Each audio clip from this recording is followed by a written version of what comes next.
Kita baca sebentar di Yohanes pasal 1. Ayat 6 mulai. Datanglah seorang yang diutus Allah, namanya Yohanes. Ia datang sebagai saksi untuk memberi kesaksian tentang terang itu, supaya oleh dia semua orang menjadi percaya. Perhatikan ayat 8, ia bukan terang. Jadi Yohanes bukan terang. Tapi ia harus memberi kesaksian tentang terang. Nah, siapa terang itu? Yesus Kristus. Terang yang sesungguhnya yang menerangi setiap orang sedang datang ke dalam dunia. Ia telah ada dalam dunia dan dunia dijadikan olehnya, tetapi dunia tidak mengenalnya. Ia datang kepada milik kepunyaannya, tetapi orang kepunyaannya itu tidak menerimanya. Kalau saya balik ke atas, namun demikian, terang itu sedang menerangi setiap orang. Sekalipun orang tidak menerimanya, terang itu sedang meneranginya. Kalau terang itu menerangi, maka yang diterangi disebut terang juga. Kita buka Matius pasal 5 ayat 13. Kamu adalah garam dunia, jika garam itu menjadi tawar, dengan apa ia diasinkan, tidak ada lagi gunanya selain dibuang dan diinjak orang. Ayat 14. Kamu adalah terang dunia. Stop dulu. Ada perbedaan antara Yohanes dan murid-murid Tuhan. Sama-sama belum lahir baru. Tapi Yohanes bukan terang. Itu Alkitab yang katakan. Dia bukan terang itu. Dia harus memberi kesaksian. Murid-murid Tuhan terang. Coba Bapak Ibu Saudara pikirkan. Kita, di dalam kita ada terang. Kita dibilang anak terang. Mana lebih tinggi? Yohanes, murid-murid Tuhan pada saat itu, atau kita? Kita lebih tinggi. Tapi walaupun demikian, setiap orang-orang yang masuk ke dalam kumpulan gereja, lalu diberitakan firman, mereka juga jadi terang. Ya kan? Murid-murid Tuhan belum lahir baru, tapi dikatakan kamu adalah terang. Di sini dikatakan, kamu adalah terang, kemudian titik. Lalu, kota yang terletak di atas gunung tidak mungkin tersembunyi. Coba saya mau ajak terjemahkan sama-sama seperti ini. Kamu adalah terang, kamu adalah kota. Bisa seperti itu ya. Ini tidak sedang mengandai-andai kota yang terletak di atas bukit, itu tidak mungkin tersembunyi, tergantung. Kalau kotanya gelap, pasti tersembunyi. Ada banyak kota yang tersembunyi di atas bukit. Tapi ini satu kesatuan. Kamu adalah terang, kamu adalah kota. Kamu adalah terang, kamu adalah kota. Itu sebabnya di kitab Wahyu, pada waktu malaikat turun kepada Yohanes dikatakan, mari aku akan tunjukkan mempelai perempuan. Lalu Yohanes melihat kota turun. Jadi saya ingin ditanamkan ini, kamu adalah terang, kamu adalah kota. Beda dengan Yohanes. Yohanes bukan terang. Dia belum menerima firman terang. Tapi orang-orang yang berkumpul bersama Yesus disebut terang. Orang-orang yang ada di mana Yesus ada di dalamnya sudah pasti terang, sumber terang. Bisa sampai bisa mengikuti saya ya. Karena ini saya akan bawa saudara lebih jauh lagi ke dalam ya. Lanjut, balik lagi ke Yohanes pasal 1. Saya harus mundur ke ayat 4. Ayat 3 mundur, Yohanes 1 ayat 3. Segala sesuatu dijadikan oleh dia, dan tanpa dia tidak sesuatu pun yang telah jadi dari segala yang telah dijadikan. Di dalam dia ada hidup, hidup itu adalah terang manusia. Terang itu bercahaya dalam kegelapan, dan kegelapan itu tidak menguasainya. Dari sini, saudara, kita harus tahu betapa bergunanya hidup kita bagi orang lain. Karena dimanapun kita berada, lingkungan orang-orang tempat kita berada, tidak peduli agamanya apa, pada saat itu mereka mendengar perkataan kita, mereka diterangi oleh firman Tuhan. Memang pilihan mereka mau terima atau tidak. Ya. Dimanapun kita berada, mereka diterangi oleh firman Tuhan. Seperti Yesus menerangi murid-muridnya. Belum lahir baru, tapi Yesus katakan mereka adalah terang. Dan terang itu adalah hidup yang sesungguhnya. Nah, saya mau katakan begini. Definisi hidup sekarang di luar sana sudah terbolak-balik. Sudah kacau balau. Definisi hidup di dalam Alkitab itu selalu adalah Allah, kehidupan Allah. Kejadian pasal 2 ayat 7 mengatakan Allah membentuk manusia lalu menghembuskan nafasnya, dan manusia menjadi makhluk hidup atau living soul. Living soul. Itu hidup yang sesungguhnya. Hidup inilah yang membuat manusia berkreasi. Perkataannya kreatif. memenuhi bumi, menguasai bumi, mendominasi. Jadi hidup ini mendominasi. Waktu manusia jatuh, manusia didominasi oleh hidup yang bukan yang original, tapi hidup manusia biasa. Itu sebabnya selalu ada pertanyaan, kamu kerja apa untuk mempertahankan hidup? Orang Inggris bilang, what do you do for living? Itu terbalik, saudara. Your living, do what? Hidupmu sekarang, Kristus di dalammu berbuat apa? Itu yang benar.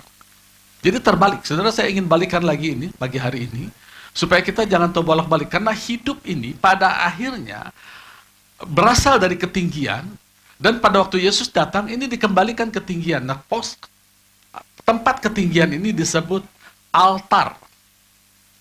Ya. Tempat altar itu adalah tempat, arti secara harafiah adalah tempat yang tinggi, tapi dalam Alkitab diartikan sebagai tempat mempersembahkan atau membawa kurban. Jadi hidup kita pertama, hidup manusia pertama adalah living soul, lalu di perjanjian baru menjadi living sacrifice. Artinya kita harus diajar untuk menukar pola pikir kita, bahwa hidup Allah di dalam kita, itulah yang harusnya menghidupi kita. Jadi bukan kita mempertahankan hidup kita harus kerja mati-matian, belajar mati-matian, sekalipun itu baik. Tapi itu bukan hidup kita. Hidup kita adalah Kristus di dalam kita, terang di dalam kita, dan itu tidak ada yang bisa mendominasi. Iblis akan selalu mengajarkan kepada kita melalui bermacam-macam cara, melalui perkataan orang, melalui media massa, bahwa kita tidak bisa mengontrol hidup kita. Kita tidak bisa mengontrol sakit penyakit kita, kita tidak bisa mengontrol keuangan kita, itu akan selalu dihembuskan. Tapi jangan lupa, harusnya hidup kita bisa mengontrol. Sakit apapun dalam tubuh kita harus tunduk di bawah hidup kita, yaitu terang. Terang itu sudah datang. Jadi jangan pernah ada yang menyerah. Bahwa hidup kita ini adalah satu hidup yang berasal dari altar ini. Nah sekarang, saudara, banyak sekali kita, orang-orang Kristen, tanpa sadar, itu punya altar yang lain. Karena altar itu tidak selalu harus dari batu. Atau mesbah itu dari batu, tidak selalu. Sekarang altar itu ada di pikiran kita. Ya. Ada berapa banyak orang-orang tua yang menyerahkan anaknya di altar pendidikan? Kalau pendidikan sudah tinggi, sudah pasti aman hidupnya. Belum tentu, saudara. Yang baik adalah taruh di tempat pendidikan yang paling tinggi, tapi bawa hidupnya kepada altar Tuhan. Ada pertukaran di situ. Dia mati, tapi Kristus. Sehingga nanti di tempat pendidikan yang paling baik, yang bekerja bukan lagi hidup anak ini, tapi hidup Kristus. Yang penuh dengan hikmat, penuh dengan prestasi. Jadi kita tidak menolak pendidikan tinggi, saudara. Tidak. Sekolah yang terbaik, usahakan dapat sekolah terbaik. Setiap orang tua ingin anaknya punya sekolah yang terbaik. Tapi jangan salah, altarnya bukan di situ. Altar kita adalah di hadirat Allah. Bawa anak-anak kita, bawa hidup kita juga untuk kita serahkan sebagai living sacrifice. Supaya kitanya mati, tapi Kristus hidup di dalam kita. Sesuai dengan Galatia 2 ayat 20. Aku hidup bukan aku lagi, tapi Kristus yang hidup di dalamku. Itu definisi hidup yang betul-betul terbalik di luar. Coba lihat di luar seperti itu kan. Ada berapa banyak kita, termasuk saya dulu, mempunyai altar pekerjaan. Makin bagus perusahaan yang kita masuk, makin terjamin hidup kita. Ya, di satu sisi. Tapi di sisi lain, ketika terjadi hal-hal yang fatal, yang mematikan, altar itu tidak bisa berbuat banyak. Tapi altar kehidupan yang sesungguhnya, di mana hidup kita ditukar dengan Kristus, itu siap melakukan segala sesuatu, tapi kita nggak siap. Karena tidak terlatih, saudara. Makanya muncul istilah-istilah seperti ini. Tuhan sudah izinkan. Pernah dengar itu? Familiar. Itu kelihatannya sopan, kelihatannya rendah hati, tapi itu mematikan iman. Kalau kita katakan Tuhan sudah mengizinkan, berarti kita sedang menyerahkan otoritas kita kepada keadaan. Seolah ya sudah, ini seizin Tuhan. Kalau kita katakan Tuhan sudah izinkan itu terjadi, maka kita akan menyerah. Kita tidak akan melakukan fight the good fight of faith. Tidak akan ada lagi perjuangan iman. Karena kita sudah mengatakan itu. Kalau itu sudah izinnya Tuhan, bagaimana kita lawan? Saudara? Di tempat itu, iman sudah tidak punya tempat untuk berdiri. Kata-kata itu bahaya. Dan itu populer. Tuhan sudah izinkan. Apa yang Tuhan izinkan? Yang Tuhan izinkan, Tuhan katakan begini. Apa yang kamu ikat di bumi, terikat di sorga. Jadi kalau kita sudah ikat, Tuhan akan izinkan terikat. Kalau kita ikat sakit penyakit sampai ke akar-akarnya, Tuhan pasti izinkan. Kalau kita ikat kemiskinan tidak menguasai kita, Tuhan pasti izinkan. Itu baru benar. Tapi waktu kita diserang oleh oleh si jahat, lalu kita katakan Tuhan sudah izinkan, kita sedang memindahkan pekerjaan si jahat kepada Bapa terang, Bapa kita yang baik. Yang kita nyanyikan tadi. Dia baik waktu pagi, dia baik waktu malam, dia baik setiap saat. Jadi saya ingin mengajak Bapak Ibu Saudara untuk kita bangun conscious ini. Bahwa segala yang baik itu berasal dari Allah. Tidak ada. Kalau jahat itu pasti dari iblis. Tidak pernah ada Tuhan mereka-reka yang jahat. Saudara, jangan mudah kita menyerah kepada keadaan. Jangan bilang, kenapa ya saya makin ikut Tuhan, kok makin banyak masalah bertubi-tubi? Enggak. Justru ikut Tuhan itu mempersiapkan kita menghadapi masalah yang bertubi-tubi. Jadi jangan terbolak-balik. Saya perhatikan beberapa kali, ada orang tiba-tiba senang mendengar khotbah yang dibagikan di tempat ini, terus nggak lama dapat masalah. Terus dia berpikir gini, ini gara-gara saya ikut khotbah ini saya kena masalah. Bukan, khotbah ini mempersiapkan orang itu untuk menghadapi masalah. Itu yang terjadi. Karena dia tahu di komunitas kita, saya dan para pengurus dan kita semua, itu selalu membicarakan kebaikan Tuhan, kuasa Tuhan. Dan selalu Tuhan satu langkah lebih awal dari musuh. Selalu seperti itu. Nah, kebiasaan kita diajar di luar. Dulu saya juga diajar bahwa kita sering tanpa sadar memindahkan pekerjaan iblis menjadi pekerjaan Bapa yang baik. Sementara pekerjaan Bapa yang baik akhirnya kita abaikan. Disitulah membuat seorang anak ya, menjadi tawanan. Kita ini anak. Kita ini raja menjadi tawanan. Kita pemenang menjadi korban. Victory menjadi victim. Kalau sudah kayak begitu, nggak bisa lagi, nggak bisa apa-apa lagi. Itu sebabnya jangan menyerah, saudara. Mulut kita, apapun yang kita katakan harus terjadi, karena perkataan kita yang berasal dari firman itu adalah hidup. Saya mau ingatkan lagi bahwa Tuhan Yesus itu melayani dengan dua kekuatan. Yang pertama adalah otoritas, yang kedua adalah kuasa, power, dunamis. Bahasa Gerikanya yang pertama adalah exousia, yang kedua adalah dunamis. Dari kata dunamis inilah dinamit, explode. Waktu Tuhan Yesus mengutus murid-muridnya, dia katakan begini, kepadamu kuberikan exousia, bukan dunamis, untuk menghadapi kuasa iblis. Di situ dunamis. Jadi iblis punya kuasa, betul. Dia punya kuasa, punya kekuatan, tapi tidak punya otoritas. Ya. Kalau maling kan begitu kan, dia bisa congkel jendela, dia bisa ambil mobil, dia bisa utak-atik alarm, itu kuasa. Tapi dia nggak punya otoritas. Makanya dia maling. Kalau dia punya otoritas, namanya pemilik. Ya, bisa kebayangkan. Dia punya dunamis, tapi tidak punya exousia. Kita punya exousia dan kita punya dunamis, kita punya kunci. Makanya Tuhan Yesus menggambarkan begini, kepadamu kuberikan exousia, otoritas, untuk menghadapi dunamisnya iblis. Ya. Mengapa? Dengan otoritas ini, kita qualified mengeluarkan dunamisnya Allah, yang jauh lebih besar dari dunamisnya iblis. Jadi kalau kita menghadapi sakit penyakit, atau menghadapi masalah keuangan, betul bisa jadi iblis memiskinkan kita. Misalnya kita bekerja di kantor, bisa jadi dia utik-utik bos kita untuk menekan kita. Keadaan sistem untuk menekan kita, itu dunia itu sistemnya seperti itu. Tapi jangan lupa kita punya otoritas yang bisa membolak balik dunamisnya dunia menjadi kekuatan dari Allah. Peraturan harus berubah karena kita anak Tuhan. Bisa begitu. Saya punya aturan di kantor, harus berubah. Kalau Tuhan rasa harus berubah, berubah. Ingat peristiwa waktu Tuhan Yesus melayani, dia kasih tata dasar, kasih tata tertib, tapi Tuhan Allah bilang, sembuhkan, sembuh, saudara.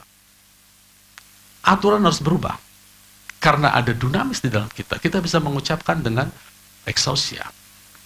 Jadi kalau kita menghadapi apapun masalah, ingat lawan kita punya dunamis, betul. Dan dia menggerakkan orang-orang sekitar kita. Bahkan dia bisa menahan uang yang harusnya mengalir ke kantong kita, ke dalam rumah tangga kita, melalui orang-orang. Dia bisa menahan rezeki kita.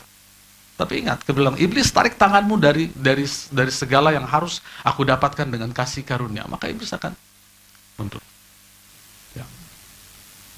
Itu bisa kita dapatkan kalau kita paham apa yang disebut dengan hidup Hidup yang kita miliki bukan hidup yang harus kita pertahankan, tapi hidup yang membuat kita bertahan. Itulah hidup Kristus. Itu sebabnya jadilah kita harusnya kita mengalami transformasi pikiran. Oke, kita buka di Roma pasal 12 dulu ya. Roma pasal 12 ayat 1. Jadi sebelum kita masuk Roma 12 ayat 1, kita baca ayat di atasnya, Roma 11:36, segala sesuatu berasal dari Dia, oleh Dia, kepada Dia, bagi Dialah kemuliaan selama-lamanya. Allah Bapa adalah sumber iman kita. Yesus Kristus adalah perkataan iman. Roh Kudus adalah substansi iman. Dari Dia, oleh Dia, bagi Dia kemuliaan. Maksudnya begini, Allah memberikan kepada kita semua yang baik.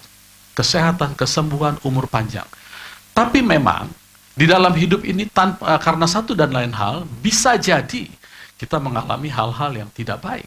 Tiba-tiba kita kena sakit, tiba-tiba punya masalah yang cukup berat, yang orang buat gitu sehingga kepikiran sama kita, atau bahkan kita sendiri yang terserang. Nah, kita datang kepada Allah oleh Kristus. Ya. Melalui Kristus, di sini dikatakan dari Allah.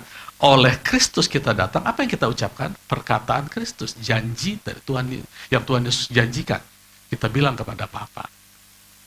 Maka iman datang, lalu Roh Kudus memberikan substansi dari apa yang kita minta. Kurang lebih seperti ini, saudara. Kalau saya janji kepada anak saya, nah kalau kamu naik kelas, Papa beliin kamu nanti motor. Terus dia naik kelas, saudara. Terus dia datang. Dia datang bawa perkataan saya, Pak, aku sudah naik kelas. Papa janji mau kasih motor. Maka dari saya, oleh perkataan saya, substansi motor itu menjadi milik anak saya. Bapak saudara bisa sampai saat paham ya. Ini powerful, saudara. Apa yang Allah janjikan, Dia tidak janjikan dengan berdiam diri, tapi dengan perkataan. Dari Allah, kesembuhan, kelimpahan, oleh Kristus Yesus dijanjikan, kita datang kepada Allah oleh Kristus, maka Roh Kudus memberikan substansi. Apa yang dijanjikan itu. Ini yang namanya hidup. Jadi bukan oleh Allah dijanjikan, kamu pasti berhasil. Lalu kita kerja keras, banting tulang, kuras semua tenaga, tidur malam, kurang makan. Hanya untuk memenuhi setelah diberkati, Tuhan memberkati. Belum tentu, itu kerja keras kita. Walaupun itu baik, tapi tidak dibalur dengan, tidak disertai dengan ketekunan kita membaca firman. Karena di sini dikatakan, dari Dia sumber iman, oleh Dia perkataan iman, kepada Dia, yaitu substansi dari iman, bagi Dialah kemuliaan selama-lamanya. Yesus katakan, jikalau engkau di dalam aku di dalam engkau, minta apa saja, maka engkau akan mendapatkan. Dengan demikian, nama Bapakku dimuliakan. Muncul kata kemuliaan. Yaitu jikalau engkau berbuat banyak. Cukup simpel, cukup sederhana.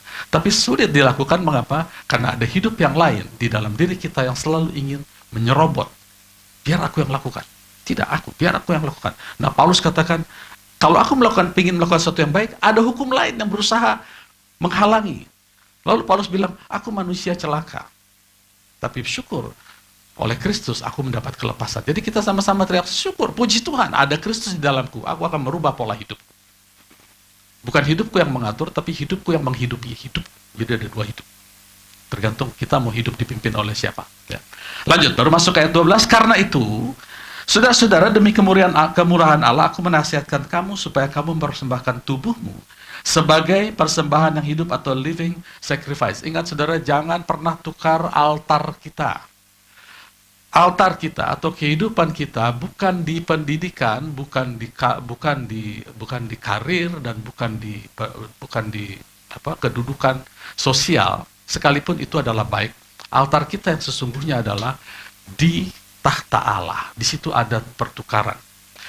Ya, pertukaran hidup yang lama dengan yang baru. Persembahan yang hidup, yang kudus dan berkenan kepada Allah, itu adalah ibadahmu yang sejati. Jadi semakin kita memakai hidup Kristus, bisa semakin tinggi jabatan kita. Bisa seperti itu. Kalaupun ditekan orang hanya sebentar saja, nanti akan melenting lagi. Ya, melenting lagi, naik lagi. Ya.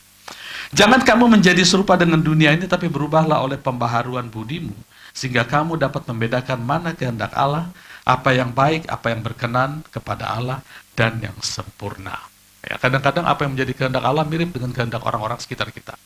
Tapi selama itu bukan kehendak Allah, usahakan untuk dengar suara Allah. Seperti Yesus pada waktu diajak oleh murid-muridnya, Yesus mari kita ke Yudea, karena di situ ada perayaan Paskah, supaya engkau menunjukkan dirimu kepada banyak orang. Terus Yesus bilang begini, tidak, aku tidak akan pergi, kamu aja. Waktuku belum tiba, saatku belum tiba, kamu pergi aja.